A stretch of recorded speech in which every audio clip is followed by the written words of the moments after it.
کیف اجمع الکتب، چطور کتاب ها را جمع آوری کنم، یعنی چه خیلی کتاب خرم. یا طالب علم سوال میدهد که کدام کتاب ها را خرم، از کجا شروع کنم.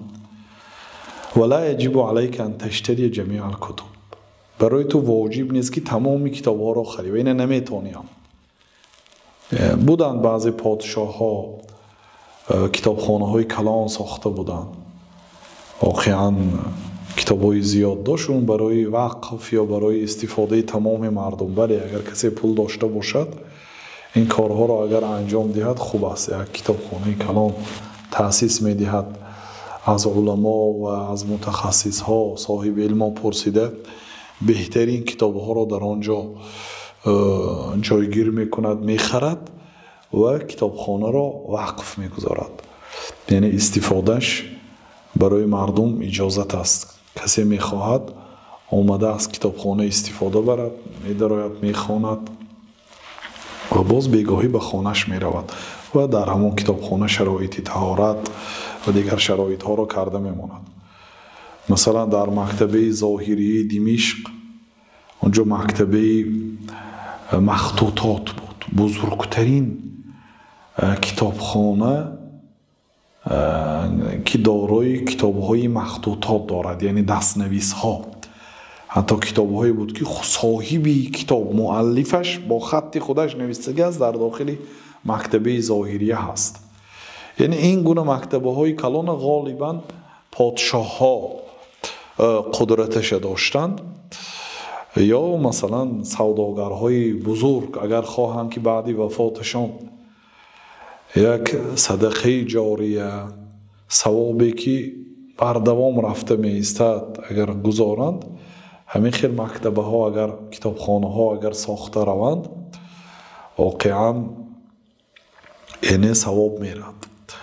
خب تنکی برای تو واجب نیست ای طالب علمی که تمام کتاب ها رو خرید و غالب الناس لا یقدر علی ذلک، یعنی اکثری مردم به این کار قدرت هم ندارد. چون که حاضر سبحان الله زمانی که ما طالب علم بودیم یک کتاب تقریبا $10 بود، حاضر یک کتاب تقریبا $20 شده است. ولی امروز که ما راهگیراش وزنین است، مثلا از مکه و مدینه که امروز ها در مسئله چاپ کتاب دینی به قله بلندش رسیده است، واقعا همین جا هست، ریاض و مملکت عربستان سعودی. بله مثلا لبنان در مسئله چاپ کتاب ها پیشتر بود، ولی به صفت کتاب و تحقیق کتاب اهمیت نمیدهد. حالا مثال من بسیار تفال تفسیر نخریدیم. برای چی؟ برای آنکه پیش از آنکه مثلا تفسیر رو میدونم که کدام تفسیر را خرم، ولی نمیدونم که کدام تحقیق را خرم. برای این وقت جدا کرده خواندن لازم است که کدام تحقیق های امروز در بازار هست. تحقیق ضرور است. تحقیق یعنی یک آدم کتابی دستنویس را رفته از مکتبه ها پیدا کرده است، چند دستنویسی که در دنیا هست همش جمع آوری کرده است، برای خودش نسخ کرده است، یعنی کاپیه کرده، جمع آوری کرده، آورده است به کتابخانه خودش. بعد از اون و به کامپیوتر خواه اجاره گیرد کارگرها را میچیند، یعنی کتابی دستنویس را به کتاب الکترونی مبدل میگرداند. بعد از بالای کتاب کار میکند، خطاگی هاش را اصلاح میکند، بسیار کارها از این قاعده تحقیق. ولی بعضی آدم ها وقتی که کتاب میخرد مقدمه محقق را نمیخواند. بعضی کتاب ها تا 100 صحیفه مقدمه محقق است. برای آنکه کتاب رو این در 5 جلد است، همین قدرش یافتیان، یعنی اگر همش میافتن کتاب شاید 15 جلد میشد. چقدر عذاب کشیدن، به کدام کشورها سفر کردند، آیده این چیزا معلومات ها میدهد محقق و شما درباره کتاب معلوماتی وسیع پیدا میکنید. در بعضی کتاب ها طبعه مثلا هند هست، طبعه پاکستان هست، طبعه هندوستان هست، طبعه لبنان است، طبعه مصر است، طبعه دمشق است. یعنی فقط به طبع اهمیت ندهید، اول محققش نگاه کنید که کسی این کتاب رو تحقیق کرده است و اسلوبش نگاه کنید. اگر خودتون ندونید اهل علم رو میپرسید، سپس کتاب رو میخرید. برای اینکه تحقیق یه آدم میخرید، حالی بعضی علما مثلا از استادان ما واقعا علامه و بحر که بودن، واقعا هر یک کتاب چند محقق تحقیق کرده باشد، چند نسخه در کجا چاپ شده باشد، همش خریدگی هستند. مثلا کتابی فتح الباری کدام مکتبه کتابخانه دنیا چاپ کرده باشد، همش خریدگی هستند، از هر نسخه از همش استفاده می‌کنند که تخصص آنها همین کتاب است. مثلا در دانشگاه می کتاب درس می‌دهند، بنابراین تمام طبعه ها را باید دانند، سپس میتونن تنقید کنن فلان طبعه ها رو نخرید. یا مثلا بعضی علما میگفتن که کتابخانه دارالکتب العلمیه رو نخرید، میگفتن این کتابخانه در لبنان است. بعضی کتابخانه ها در لبنان نصرانی ها رو هم به کار میگیرن، زنهای بی سطر و بی عورت و مسلمان هستن، در سری کامپیوتر کتاب ها رو می نوشتن، یعنی از کتابی دستنویس به کامپیوتر می‌دارند، به چاپ تیار میکنند.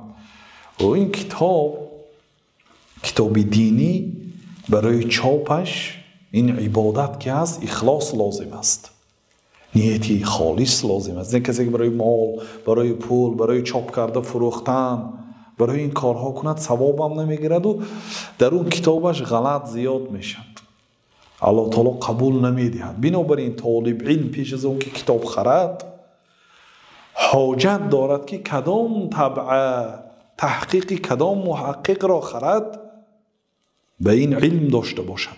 اگر علم نداشته باشد اهل علم رو باید پرسد بعد خرد. این مهم است، کدام کتاب را خرد و کدام طبعه و کدام طبعه کدام محقق را، این چیزا مهم است. بعد از آن گفتن که ولأن بعض الكتب یغنی عن کثیر من الكتب فی الجمله، این کلمه لازم است، چون که بعض کتاب ها از بسیار کتاب ها آدم رو بی حاجت میکند. جملتاً یعنی فی الجمله، یعنی اگر خلاصه کرده گوییم بعض کتاب ها از بسیار کتاب ها آدم رو بی حاجت میکند، لیکن هست بعض نقطه هایی که در همون کتاب ها باشد که در این کتاب نیست، یعنی که جملتاً همی خیلی گفته میشد. و من هنا يحتاج طالب العلم الى معرفة اهم الكتب التي يغني الطالب عن كثير من الكتب. بنابراین در از همین جاست که برای طالب علم حاجت دارد که معرفت داشته باشد به مهمترین کتاب هایی که طالب علم رو از بسیاری از کتاب ها بی حاجت می‌ماند، چون که تمام کتاب رو خریده نمیتواند، تمام کتاب رو خوانده نمیتواند. معرفت داشته باشد پیش از خریدن کتاب، علم داشته باشد کدام کتاب را خرد که جای هزارها کتاب را گیرد. بنابراین ما در بعضی نوارها 1 دقیقه 2 دقیقه آیدی بعضی کتاب ها معلومات ها دادگی هستیم، کتاب هایی که واقعا یعنی جای صدها کتاب را میگیرد. اینچنین در ابتدای کتاب بلوغ المرام حافظ ابن حجر مؤلفش گفتن که کسی اگر این کتاب رو حفظ کند بین هم درسانش یعنی فرق میکند، لیکون بین اقرانه نابغا، یک آدمی نابغه میشد. گفتن همین گونه یعنی کتاب هایی هست که از بسیار کتاب ها آدم رو بی حاجت میکند. بنابراین فذکرت اسماء اهم الکتب، اینو ما در ایام طالب علمی ما جمع کرده بودیم در یک کتاب خرد.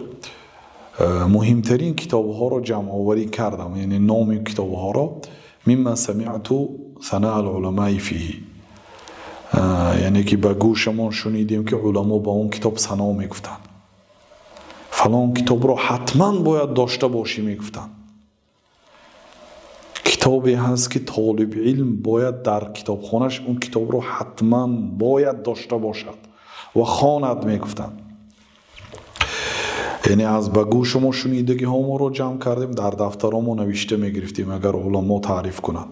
او قرأته فی کتبهم رحمت الله علیهم، یا اینکه در کتاب ها میخواندم و ثنای علما رو در کتاب ها دیده آنها رو جمع آوری کردم. انشالله اینم در یگان برنامه خاص با بیان میکنیم که کدام کتاب ها رو خرد. ما در موضوع های پیشتر چگونه علم آموزم 2 موضوع داریم، 2 ساعت زایدتر، در آنجا بعضی کتاب ها رو نامبر کردیم که طالبین باید این کتاب ها رو خواند گفته.